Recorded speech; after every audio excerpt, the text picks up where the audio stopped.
Al Señor por eso. Bienvenidos a la casa del Señor.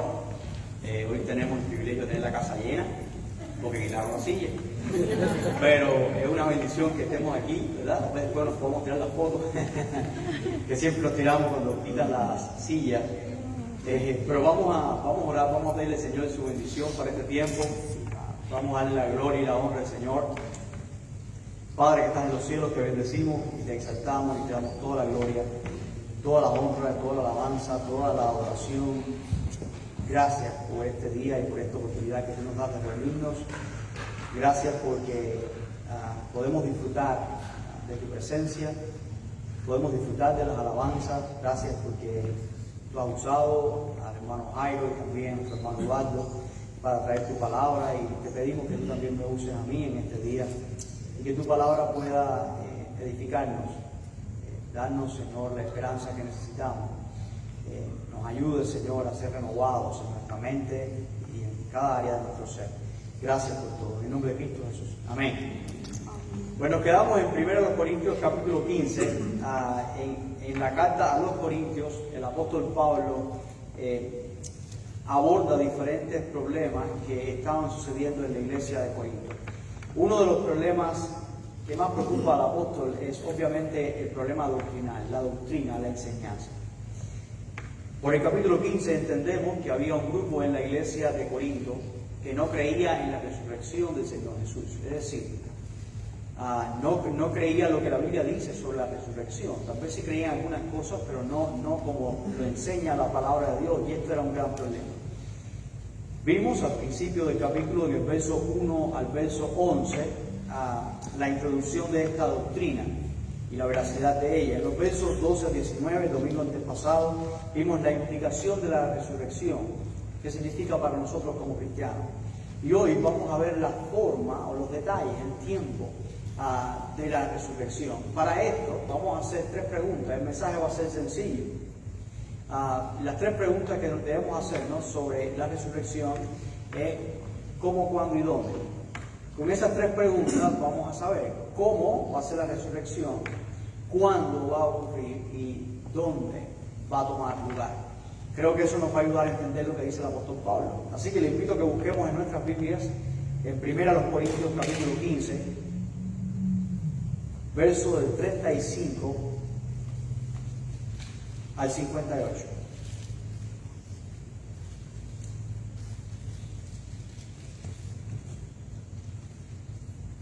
Dice así la palabra del Señor en 1 Corintios capítulo 15, verso 35. Pero dirá alguno, ¿cómo resucitarán los muertos? ¿Con qué cuerpo vendrán? Necio, lo que tú siembras no se vivifica, sino muere antes.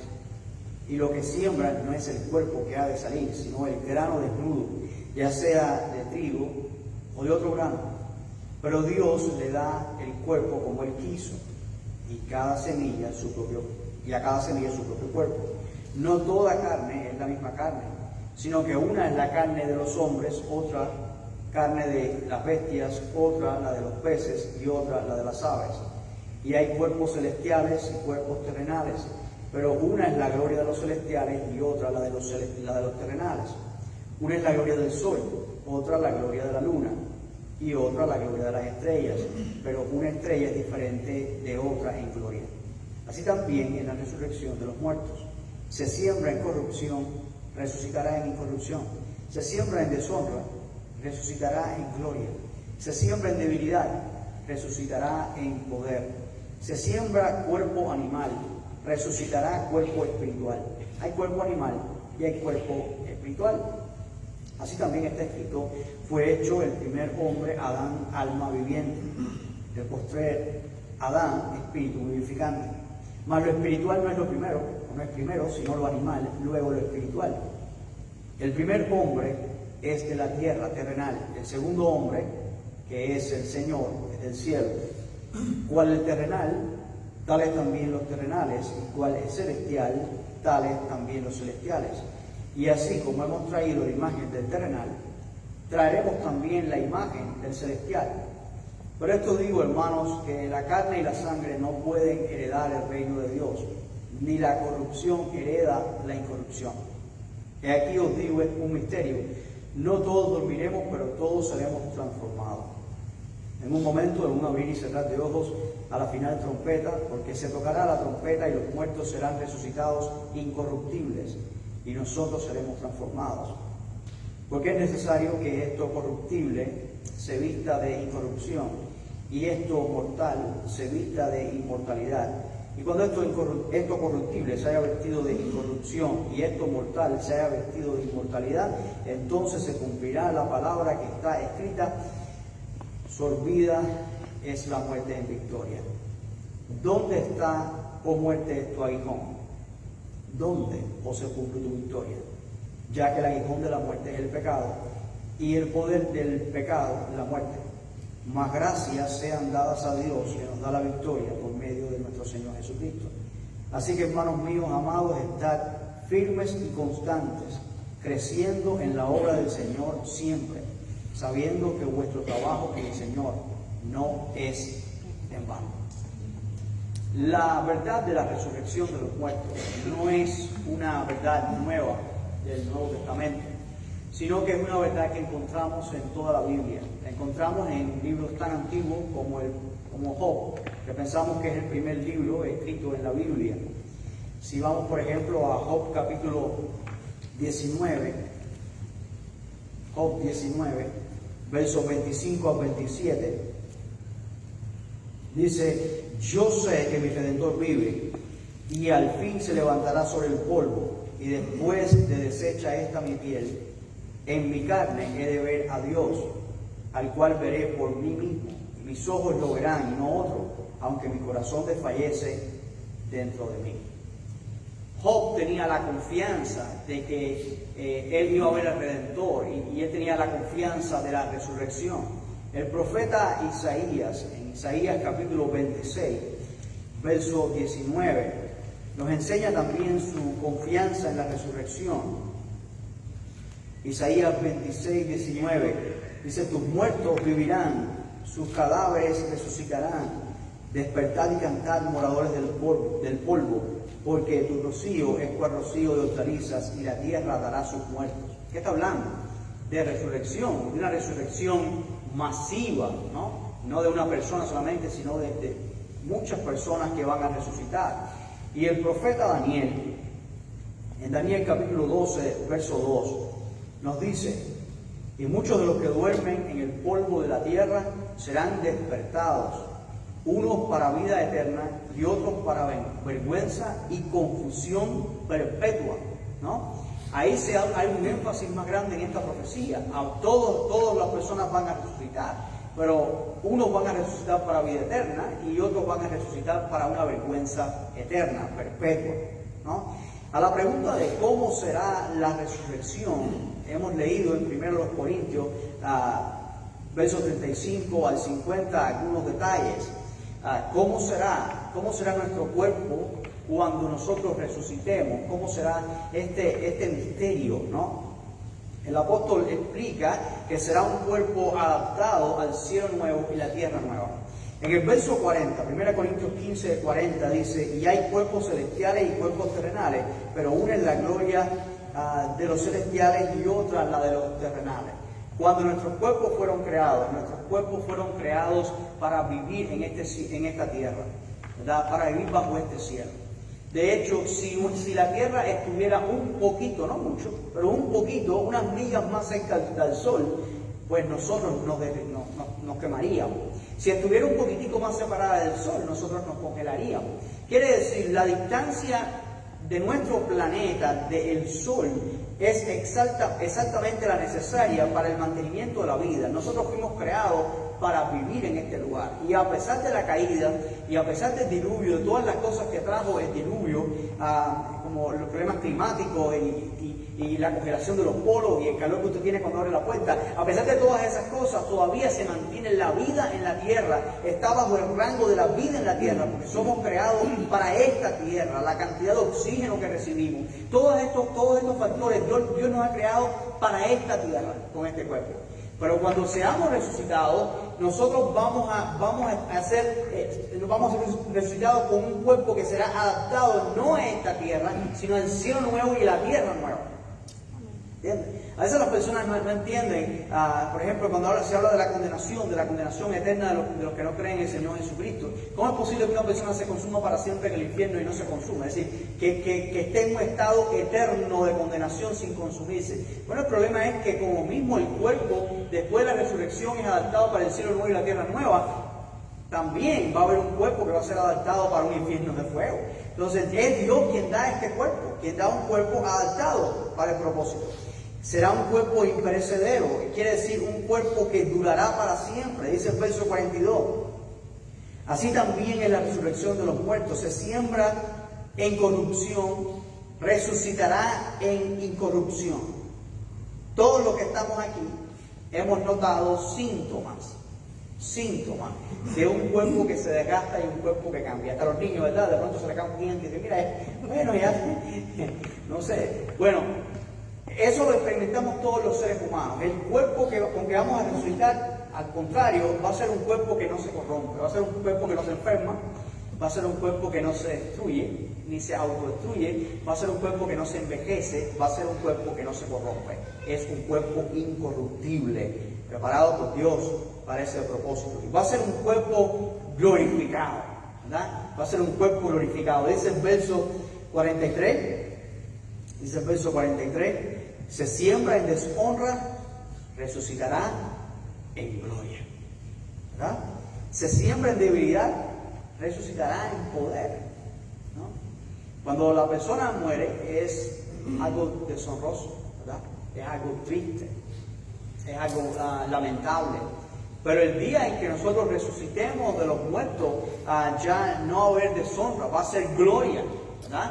Porque nuestros cuerpos se van a levantar gloriosos de la tumba y vamos a poder subir y vamos a estar con el Señor en las nubes. Después vamos a ver eso. Y va a ser algo de gloria, vamos a ser glorificados. En el verso 44 dice: se siembra cuerpo animal, resucitará cuerpo espiritual. Hay cuerpo animal y hay cuerpo espiritual. Es un cuerpo. Sí, cuando resucitemos no vamos a ser espíritu. En sentido, no vamos a ser como fantasmas, ni vamos a ser... no, vamos a tener un cuerpo. Pero ese cuerpo que vamos a tener es un cuerpo totalmente espiritual. Espiritual. ¿A qué me refiero? ¿Usted recuerda cuando el Señor Jesucristo resucitó a los muertos? ¿Era el Señor Jesucristo un fantasma cuando resucitó? No. ¿Era un viento que pasaba? No. Era un cuerpo que los discípulos pudieron tocar, era un cuerpo que podía comer, era un cuerpo que podía hablar y se le escuchaba, ¿verdad? Se percibía su presencia. Pero de la misma manera, cuando nosotros resucitemos de los muertos, vamos a tener un cuerpo que va a ser espiritual, no va a ser un cuerpo carnal, como el cuerpo que nosotros tenemos en el día de hoy. ¿Se imagina cómo será nuestra experiencia cuando tengamos un cuerpo que no tenga la mordida del pecado? Que no tengamos los genes del pecado empujándonos hacia la corrupción, y al mismo tiempo no vamos a tener la influencia del enemigo tratando de tentarnos, y las personas que nos estén rodeando son personas que han sido transformadas como nosotros en un cuerpo glorificado a la imagen de Jesucristo, ¿verdad? Eso es una victoria eterna, una victoria eterna. La resurrección de los cristianos devolverá al género humano lo que perdió en la caída, pero de una manera más gloriosa todavía, más gloriosa todavía. Antes de la caída, ¿cómo era el ser humano? Vivía en un estado de inocencia, ¿sí o no? Sí. Pero después de la caída, el hombre está en un estado de maldad y de culpa, ¿no? Es culpable bajo la ira de Dios. Antes de la caída, el hombre gozaba de poder, el poder que Dios le dio de reinar sobre la tierra, de tener control sobre la tierra, de ser de bendición. Los animales, ¿verdad? No le tenía miedo el león, tenía un poder, tenía un control sobre la tierra. Después de la caída, el hombre es débil, ¿no? El hombre es débil, ya la cosa es diferente. Era un estado, antes de la caída, era un estado de honra. El hombre le fue dado la imagen de Dios, era un portador de la imagen de Dios, donde quiera que iba el representante de Dios, estaba en una condición de honra, ¿verdad? Fue hecho poco menor que los ángeles, ¿no? Una condición de honra. Pero después de la caída, eso se convierte en vergüenza. El hombre cae en un estado de vergüenza. ¿Cómo encontramos al hombre? Escondido detrás de los árboles, ¿verdad? Escondiéndose en vergüenza por su desnudez. Antes de la caída, el hombre gozaba un estado de gozo de la presencia de Dios. El gozo de que Dios estaba con ellos. Después de la caída es un estado de pesar, es un estado de sufrimiento, de angustia, con dolor la mujer dará a luz, con el sudor de su frente el hombre que va a comer. Todo es trabajo, todo es sufrimiento, todo es pesar, ¿no? Antes de la caída la imagen de Dios era clara. El hombre y la mujer reflejaban claramente la imagen de Dios como representante de Dios. No había pecado. Pero después de la caída, el hombre y la mujer no pierden la imagen de Dios, pero es una imagen distorsionada, es un amor distorsionado, etc. La vida es distorsionada, es decir, la imagen de Dios es distorsionada después de la caída. Con eso en mente, con ese cambio que operó después de la caída, vamos a ver nuevamente lo que nos dice 1 Corintios 15, 42 al 50. Así también es la resurrección de los muertos. Se siembra en corrupción, resucitará en incorrupción. Se siembra en deshonra, ¿verdad? Resucitará en gloria. Se siembra en debilidad, resucitará en poder. Se siembra cuerpo animal, resucitará en cuerpo espiritual. Hay un cuerpo animal y hay un cuerpo espiritual. Así también está escrito, fue hecho el primer hombre, Adán, alma viviente, y el postrer Adán, espíritu vivificante. Más lo espiritual no es lo primero, sino lo animal, no lo espiritual. El primer hombre es de la tierra, terrenal. El segundo hombre es del Señor, es del cielo. Cual el terrenal, tales también los terrenales. Y cual el celestial, tales también los celestiales. Y así, como hemos traído la imagen del terrenal, traeremos también la imagen del celestial. Por esto digo, hermanos, que la carne y la sangre no pueden heredar el reino de Dios, ni la corrupción hereda la incorrupción. ¿Ves cómo está usando a Adán, comparando a Adán con Cristo? En Adán nosotros morimos. En Adán, ¿qué tenemos? Deshonra. ¿Qué tenemos en Adán? Debilidad. ¿Qué tenemos en Adán? Corrupción. Pero ahora en Cristo, ¿qué tenemos? Tenemos gloria, tenemos honra, tenemos incorrupción, ¿verdad? Eso es con un cuerpo glorificado cuando seamos levantados de los muertos. Voy a repetir. La resurrección de los cristianos devuelve o devolverá al género humano las bendiciones de la creación antes de la caída. Pero como dije, de una manera más gloriosa todavía. ¿Por qué más gloriosa? En Génesis 2:17, Dios le dice a Adán y a Eva que de todo árbol podían comer, pero del árbol de conocimiento del bien y el mal no podían comer, porque el día que comieran de él, ¿qué va a pasar con ellos? ¿De cierto qué? El día que de él comieres, de cierto, morirás. Adán y Eva, toda la raza humana, después de la creación, está en una condición en la cual pueden morir. Aún en el Edén, aún en el jardín de Dios, estaba la posibilidad de caer y la posibilidad de morir. Pero ahora en Cristo, una vez que estamos en Cristo, no está esa posibilidad de morir cuando tengamos un cuerpo glorificado. Porque dice el verso 53, lo leemos, porque es necesario que esto corruptible se vista de corrupción y esto mortal se vista de inmortalidad.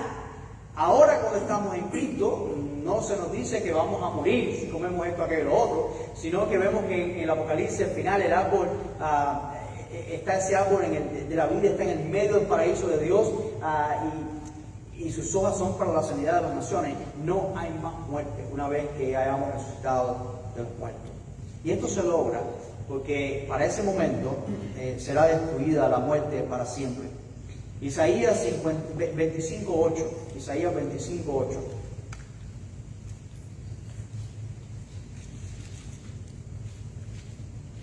Decía el profeta, destruirá a la muerte para siempre y enjugará Jehová el Señor toda lágrima de todos los rostros y quitará la afrenta de su pueblo de toda la tierra, porque Jehová lo ha dicho.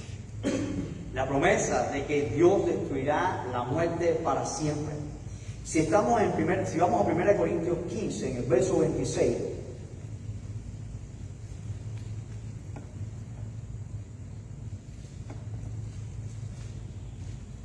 dice, y el postrer enemigo que será destruido, ¿cuál es? la muerte, es la muerte. En el verso 54 dice el apóstol: y cuando esto incorruptible se haya vestido de incorrupción, y esto mortal se haya vestido de inmortalidad, entonces se cumplirá la palabra que está escrita: sorbida en la muerte en victoria. Bueno, ¿qué significa esto? La palabra sorbida, que la gente la lee de diferentes maneras, ¿verdad? Yo creo que la lectura correcta de sorbida significa tragada. Significa tragada o devorada. Usted recuerda en primera de Pedro, capítulo 5, donde se nos dice que el enemigo anda como león rugiente buscando a quien devorar, ¿verdad? El verbo que se usa es la palabra griega katapino, que significa tragarse. El diablo anda buscando a quien tragarse, ¿no? A quien devorar. Bueno, aquí dice este pasaje que cuando nuestros cuerpos sean vestidos de inmortalidad, la muerte va a ser tragada. Quiere decir, tragada, devorada será la muerte para siempre. Será eliminada para siempre la muerte. Será para siempre destruido. Y esto eliminará la posibilidad de muerte para siempre. Para entender un poquitico el cómo, de cómo seremos cuando resucitaremos, podemos ir a Juan capítulo 20, verso 20 al 24. 24 al 29. Juan 20, 24. Esto nos muestra una descripción del Cristo resucitado y nos ayuda a entender cómo serán nuestros cuerpos si nuestros cuerpos son como los de él, como el de él, perdón. Dice: pero Tomás, uno de los 12, llamado Dídimo, no estaba con ellos cuando Jesús vino. Le dijeron pues los otros discípulos: al Señor hemos visto. Y él les dijo: si no viere en sus manos la señal de los clavos, y metiere mi dedo en el lugar de los clavos, y metiere mi mano en su costado, no creeré. 8 días después, estaban otra vez sus discípulos dentro, y con ellos Tomás. Llegó Jesús, estando las puertas cerradas, y se puso en medio y les dijo: paz a vosotros.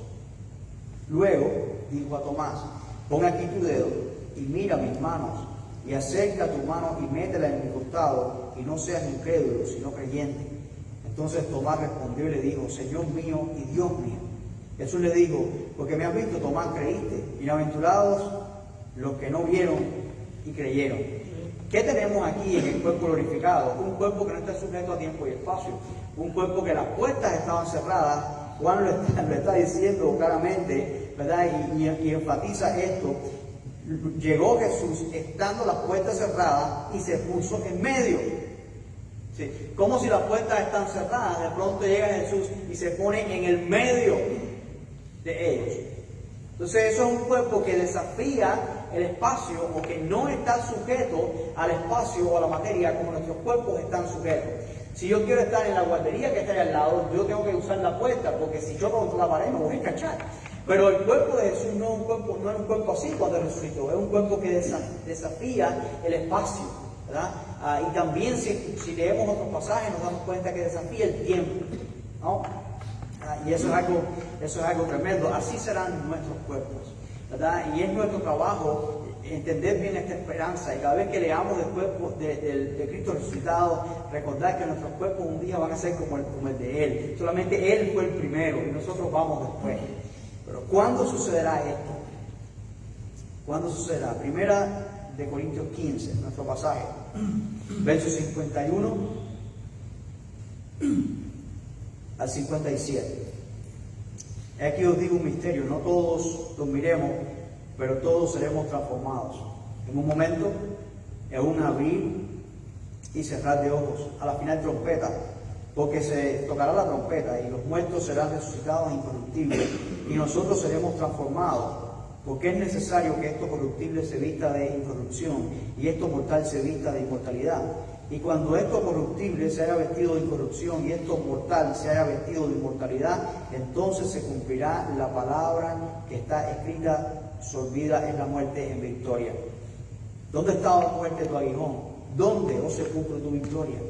Ya que el aguijón de la muerte es el pecado, y el poder del pecado la ley. Mas gracias sean dadas a Dios que nos da la victoria por medio de nuestro Señor Jesucristo. ¿Cuándo? Bueno, va a ser cuando Jesús regrese.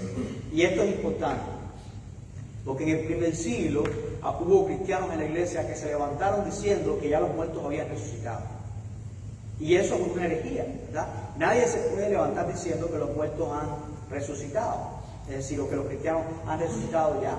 No, cuando la palabra de Dios dice que hemos resucitado con Cristo, significa que hemos sido nuevas criaturas y que tenemos la promesa de la resurrección del cuerpo.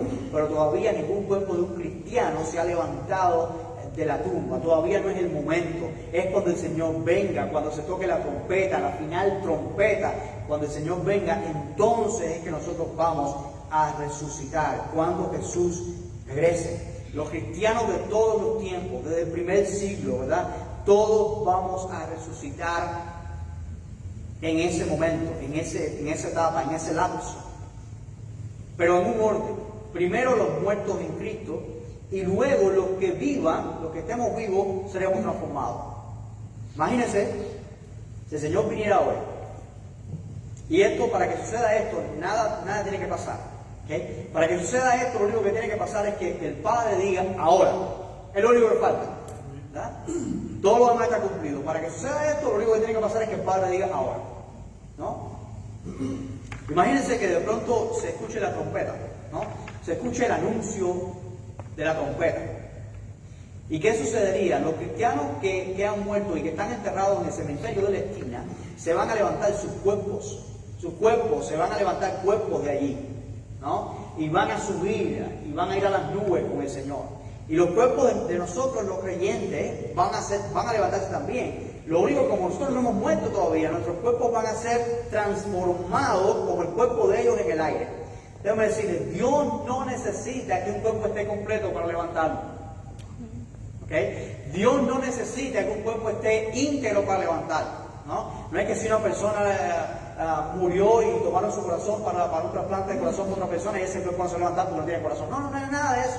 Recuerda, la razón por la que tú existes es porque Dios unió dos células invisibles, se unieron, que formaron una célula, y de esa célula invisible se empezó a multiplicar y multiplicar y multiplicar con una información genética para lograr quién eres tú. Cuando nosotros morimos, todas esas células mueren, las células de nuestro cuerpo mueren. El Señor no necesita que estemos intactos, que estemos completos. Aquel cristiano que donde quiera que esté, lo que pasó, Dios lo va a hacer. Dios no necesita, el creador del átomo y de la molécula, no necesita un cuerpo para poderlo levantar, que esté allí en cierto lugar y en cierta forma para poderlo levantar. Dios lo va a levantar como quiera. Él va a llamar a lo suyo. Lo que pasa en realidad es que cuando morimos nuestro espíritu va con el Señor, va con Dios. Y cuando Cristo regresa con todos sus santos, hablando de ángeles y también de los creyentes. Cuando Él regrese con todos sus santos, lo que Jesús regresa con los espíritus de aquellos que se fueron. Y aquellos espíritus de los que se fueron regresan a tomar un cuerpo glorificado. Y serán levantados y se encontrarán con el Señor ¿dónde? En las nubes. Esto es diferente que la venida del Señor cuando el Señor ponga sus pies sobre Jerusalén. Aquí no dice que el Señor va a estar en Jerusalén, el Señor está en las nubes y llamará desde las nubes. Sonará la trompeta y llamará desde las nubes. Pero hay todo un orden en la resurrección, ¿verdad? Primero los que murieron en Cristo y después nuestros cuerpos serán transformados si estamos vivos. Vamos a la palabra de Dios. Primera de Tesalonicenses, capítulo 4. Versos 13 al 18.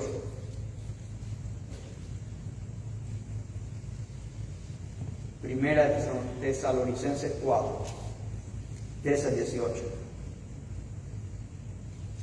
Tampoco queremos, hermanos, que ignoréis acerca de los que duermen, para que no os entristezcáis como los otros que no tienen esperanza. Porque si creemos que Jesús murió y resucitó, así también traerá Dios con Jesús a los que durmieron en Él. Por lo cual os decimos esto en palabra del Señor, que nosotros que vivimos, que habremos quedado hasta la venida del Señor, no precederemos a los que durmieron, porque el Señor mismo, con voz de mando, con voz de arcángel, con trompeta de Dios descenderá del cielo, y los muertos en Cristo resucitarán primero. Luego nosotros, los que vivimos, los que hayamos quedado, seremos arrebatados juntamente con ellos en las nubes para recibir al Señor en el aire. Y así estaremos siempre con el Señor. Por tanto, alentados los unos a otros con estas palabras. Hoy un hermano me mandó un mensaje y me dice: hace 15 minutos mi mamá murió, Jesús llevó a mi mamá al cielo. ¿Okay? Yo le mandé este pasaje. Tenemos una esperanza. Que los cristianos hayan muerto no significa que nosotros vamos a ir antes o tenemos una ventaja con relación a ellos. En realidad ellos se van a levantar primero de los muertos. Ellos van a ser transformados primero que los que están vivos. No hay que preocuparse, no hay que estar triste. Tenemos una esperanza y también tenemos una responsabilidad. La responsabilidad es predicar el Evangelio. El apóstol dijo claramente: para que no os entristezcáis como los otros que no tienen esperanza. ¿Quién no tiene esperanza? Quien muere sin Cristo no tiene esperanza. Entonces, eso nos dice a nosotros que nuestro llamado, nuestra tarea es predicarle a los que no tienen a Cristo para que ellos tengan una esperanza. Porque si alguien muere sin Cristo, no tiene esperanza. No hay esperanza más allá de la muerte sin Cristo. Ese es el punto. Cuando Jesús regrese por su iglesia, entonces nosotros seremos levantados y transformados. El profeta Daniel dijo que unos resucitarán para vida eterna y otros para vergüenza y confusión perpetua.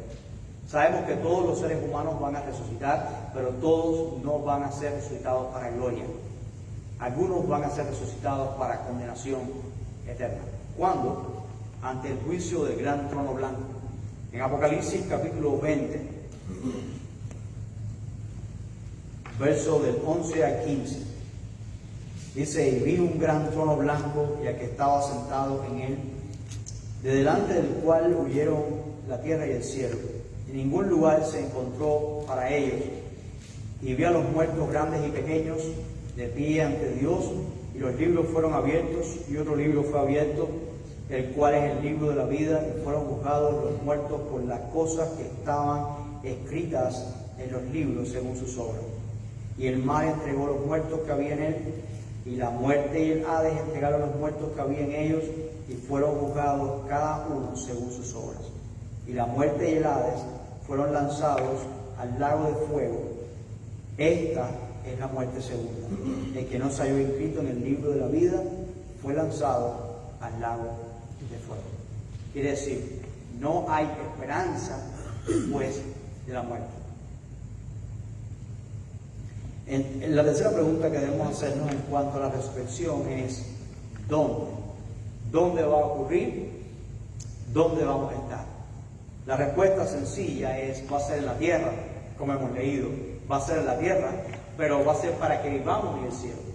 Vamos a ser resucitados en la tierra para morar en el cielo. La resurrección tomará lugar aquí, pero no es para que vivamos aquí.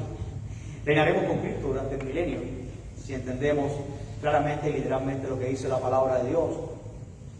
Los cuerpos resucitados, glorificados, serán levantados por Cristo hacia las nubes. Jesús fue resucitado ¿dónde? En la tierra, y ascendió al cielo con un cuerpo glorificado. Y así también nosotros vamos a ser resucitados en la tierra e iremos al Señor con un cuerpo glorificado para encontrarnos con Él en las nubes. Las personas no resucitan cuando llegan al cielo. La resurrección es un evento que va a ocurrir cuando Jesús regrese. En la resurrección se cumplirá el plan de Dios de una nueva creación, de la cual Jesús es el primogénito, para que en todo Él tenga la preeminencia, para que en todo Jesús sea el número 1.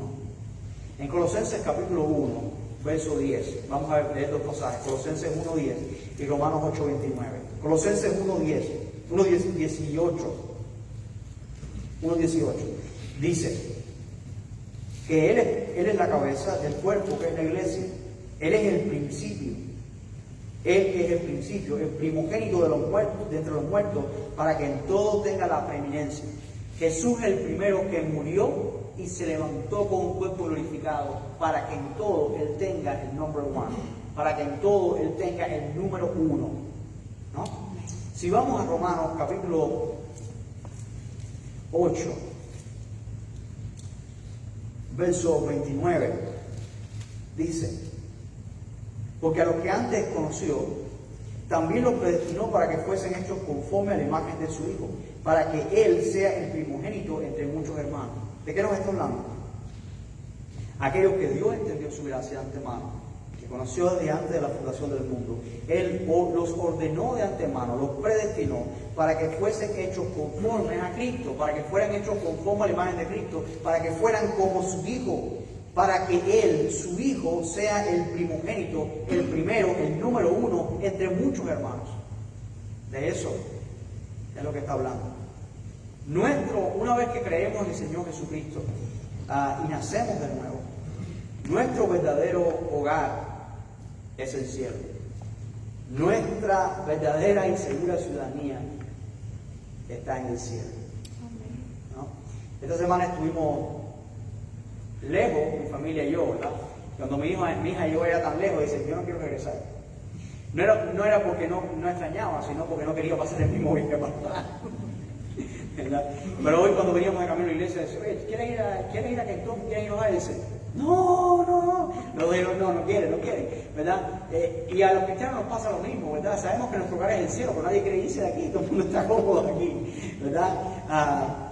Nadie quiere pasar por el valle de sombra de muerte. Nadie quiere pasar por eso. Pero la realidad es que nuestro hogar está allí. Nuestra ciudadanía está allí. Está allí. Filipenses capítulo 3, versículo 20. Filipenses capítulo 3, verso 20. Mas nuestra ciudadanía está en los cielos. Está en los cielos, de donde también esperamos al Salvador, al Señor Jesucristo. ¿Lo creemos? El cual, mira, escucha esto, el cual transformará el cuerpo de la humillación nuestra para que sea semejante al cuerpo de la gloria suya, por el poder con el cual puede también sujetar a sí mismo todas las cosas. ¿No? Nuestra ciudadanía está en los cielos, de donde esperamos al Señor, y el Señor tiene el poder para transformar este cuerpo de humillación, este cuerpo de debilidad, este cuerpo de deshonra, este cuerpo de pecado, este cuerpo terrenal, este cuerpo animal. Dios tiene el poder para transformar este cuerpo en un cuerpo de gloria, en un cuerpo de incorrupción, en un cuerpo de victoria, en un cuerpo de poder, en un cuerpo para su gloria eterna, incorruptible. En Hebreos capítulo 6, verso 19 al 20.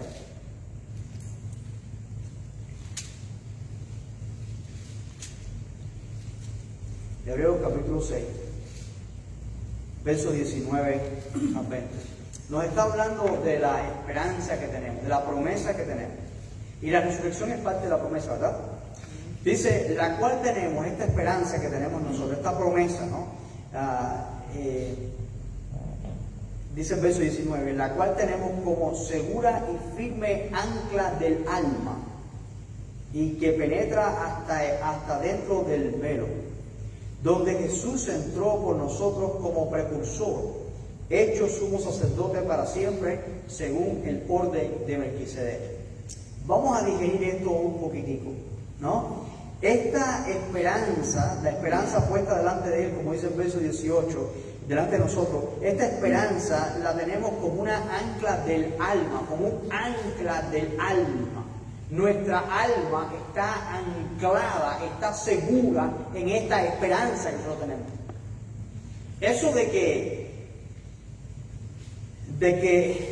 tenemos esta esperanza como una segura y firme ancla del alma es un lenguaje naval, es un lenguaje de barco, ¿verdad? Los barcos tiran el ancla pesada se entierra en el fondo y hace que el barco esté seguro y que el barco no se vaya, ¿no? Y que no se ha llevado aquí para allá porque tiene un ancla pesada, ¿no? Esa esperanza que nosotros tenemos en Cristo es nuestra segura y firme ancla que hace que nosotros no nos seamos movidos en medio de las pruebas de acá para allá. porque estamos firmes en aquel que lo prometió. Y esa ancla que es firme y segura penetra hasta dentro del velo, nos hace ver más allá del velo, cruzando el velo. ¿Qué es el velo? Es el lugar santísimo de Dios, el lugar santísimo, ¿no? La presencia misma de Dios nos permite, esa esperanza nos va a permitir llegar a la presencia misma de Dios, donde Jesús entró por nosotros como precursor. ¿Qué cosa es un precursor? La palabra pródromos es una palabra que tenía que se usaba en diferentes contextos. Se traduce como precursor, pero ¿qué significa esa palabra? Se usaba en un contexto militar. Era cuando había una guerra o algo y un soldado era el que iba corriendo. El precursor, ¿verdad? El pródromo, el que corría adelante, ¿no? Iba corriendo y daba un anuncio del rey o de este ejército, aquel ejército. Pero yo no creo que sea en ese sentido que le está hablando. Está hablando en un sentido naval, está hablando de barco, ¿verdad? La esperanza es el ancla firme del alma y Jesús es nuestro precursor. Antes de que un barco llegara al puerto y entrara al puerto para ser amarrado, se enviaba un bote, que era el bote precursor, el pródromo. Era un bote que llegaba y iba, antes de que el barco llegara, iba ese bote para asegurar un lugar para que entonces el barco pudiera llegar y ser amarrado y ser asegurado en el puerto. ¿Qué fue lo que hizo Jesús? Jesús se levantó, murió por nosotros, por nuestros pecados, se levantó con un cuerpo glorificado y fue cruzó el velo, entró en el lugar santísimo de Dios y se sentó a la diestra de Dios, asegurando un lugar para nosotros, intercediendo por nosotros, esperando por nosotros para que nosotros llegáramos. Él fue a asegurar un lugar para nosotros en la casa del Padre. Y por eso nos dice en cuanto al 14:2, que el Señor Jesucristo dijo: en casa de mi Padre muchas moradas hay. ¿Verdad? Si así no fuera, vamos a Juan 14, No quiero poner ni quitar palabras ahí. Vamos del verso 1. Dice: no se turbe vuestro corazón, creéis en Dios, creed también en mí. Está diciendo el Señor Jesús. En la casa de mi Padre muchas moradas hay. Si así no fuera, yo os lo hubiera dicho. Voy pues a preparar lugar para vosotros. Voy a entrar en el lugar santísimo, voy a cruzar el velo, ¿no? Y voy a entrar en el lugar santísimo por ustedes. Y voy a interceder para siempre por ustedes. Y voy a preparar un lugar para ustedes, para que donde yo estoy, vosotros también estéis. Amén. Cristo es nuestro precursor. Y nosotros, por tener la esperanza de Cristo, vamos a entrar un día ahí también. Amén. Vamos a entrar un día ahí también. La resurrección de Jesús, al igual que la nuestra, es un acto de la Trinidad misma. Es un acto del Padre, es un acto del Hijo y es un acto del Espíritu Santo. Quiere decir que el Padre, el Hijo y el Espíritu Santo, los tres estuvieron involucrados en la resurrección de Jesús. Es un acto de toda la Trinidad. Y de la misma manera, cuando nosotros seamos levantados de los muertos, va a ser un acto del Padre, el Hijo y el Espíritu Santo levantándonos a nosotros los muertos. Pero vamos a ver dónde sacamos eso. ¿Quién resucitó a Jesús? Es una buena pregunta que tenemos que hacer. Bueno, en el sentido general podemos decir que Dios resucitó a Jesús y es correcto, 100% correcto. Pero podemos decir que el Padre resucitó a Jesús. En Hechos capítulo 2, verso 32. Hechos 2:32. ¿Alguien me va a ayudar? Dice: a este Jesús resucitó ¿quién? Dios Padre, de lo cual todos nosotros somos testigos. ¿Verdad? ¿Y quién nos va a resucitar? ¿Quién da la orden? Después de la resurrección sucede cuando se toque la trompeta. ¿Y quién da la orden para que se toque la trompeta? Hechos 1:7, que dice: los discípulos dijeron: Señor, ¿restaurarás el reino? ¿Ahora restaurarás el reino? ¿Qué dijo el Señor? ¿Qué dijo el Señor Jesús? No os toca a vosotros saber los tiempos o las sazones que el Padre puso en su sola potestad. El que da la orden al Hijo para que venga, para restaurar el reino es el Padre. Es el Padre que va a decir al Hijo ahora. Y el Hijo va a venir. Y cuando el Hijo venga, con el toque de la trompeta, los muertos en Cristo se levantarán. ¿No? Esto es una obra del Padre. Es el Padre quien da la orden de la resurrección. Pero ¿quién resucitó a Jesús? Jesús resucitó a sí mismo por el poder que Dios le dio. Juan 10:17. Mira lo que dijo Jesús.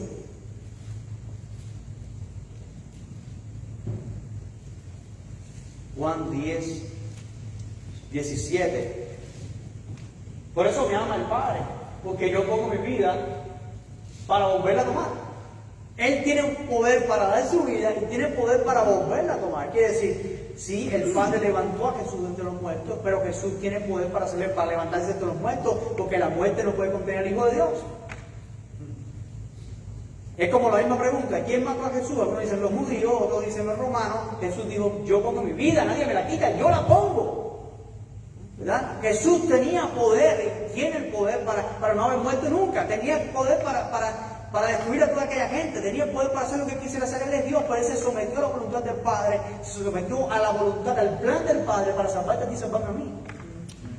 Jesús dio su vida y Él tiene poder para morir y tiene poder para levantarse a los muertos. Él tiene ese poder. Después tú te encuentras que al final del libro de Mateo, Él dice, toda potestad me da en el cielo y en la tierra.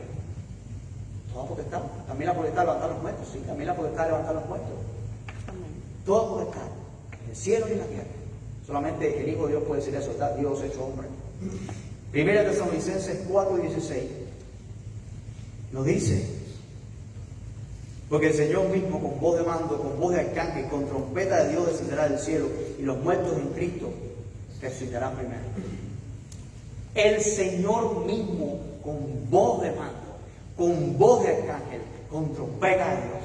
La orden para Él venir y para que resucitemos del Padre. Pero la voz del Señor es la que va a decir ahora, ¿verdad? Bueno, si lo dice el mexicano será ahorita, ¿verdad? Pero ahora mismo va a ser la voz, Él va a ser la voz de Él mismo va a dar la orden. Como mismo dio la orden para la creación de todas las cosas, dará la orden para la renovación de nuestros cuerpos. ¿Quién levantó a Jesús entre los muertos? ¿Quién nos levantará a nosotros de los muertos? El Espíritu Santo. Nos escuchamos un excelente mensaje sobre el Espíritu Santo, ¿verdad? ¿Quién nos va a levantar de los muertos? ¿Quién levantó a Jesús de los muertos? El Espíritu Santo mismo. Romanos capítulo 8, verso 11. Romanos 8, 11. Y si el Espíritu de aquel que levantó de los muertos a Jesús mora en vosotros, el que levantó de los muertos a Cristo Jesús vivificará también vuestros cuerpos mortales por su Espíritu que mora en vosotros. El Espíritu de Dios que recibimos cuando creímos es el mismo Espíritu que levantó a Jesús de los muertos. Y es el mismo Espíritu.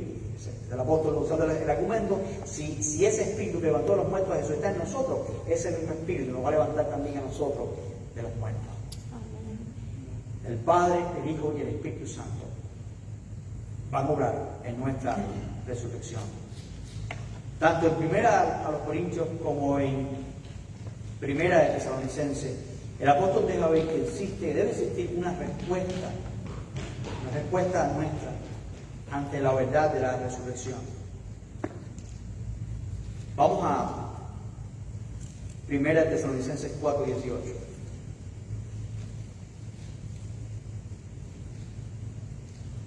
Por tanto, alentados los unos a los otros con estas palabras. El apóstol no solamente nos dice la esperanza que tenemos y nos deja ahí, sino que nos dice, por tanto, ya que, ¿no? Como resultado, ya que ustedes tienen esta esperanza, ahora aliéntense los unos a los otros, díganse estas cosas, recuérdense estas cosas. ¿Qué palabras tienes tú por una persona que está padeciendo una enfermedad incurable? ¿Verdad? ¿Qué palabras tienes? Tienes la palabra de victoria. Tienes el ancla segura del alma. Me puede decir de esta verdad. Esto es una verdad transformadora. Esto es una verdad que hizo a los mártires cristianos del primer siglo morir alabando a Dios mientras los leones y las bestias devoraban sus cuerpos. Es una verdad poderosa. Es una verdad que hace que los creyentes en algunos lugares del mundo como Corea del Norte y como Nigeria mueran glorificando a Dios. Porque han creído en una verdad que les permite ver más allá del velo dónde está Jesús. Tenemos que alentarnos los unos a los otros con esta palabra. Es más reconfortante hablar de esto que hablar de los grandes logros del mundial. Es más reconfortante hablar de esto que hablar de los puntos de intercesión del ICE. Es más reconfortante hablar de esto que hablar de cualquier otra cosa. Porque esto nos recuerda la verdad que transforma nuestra vida. En 1 Corintios 15, 58. 1 Corintios 15,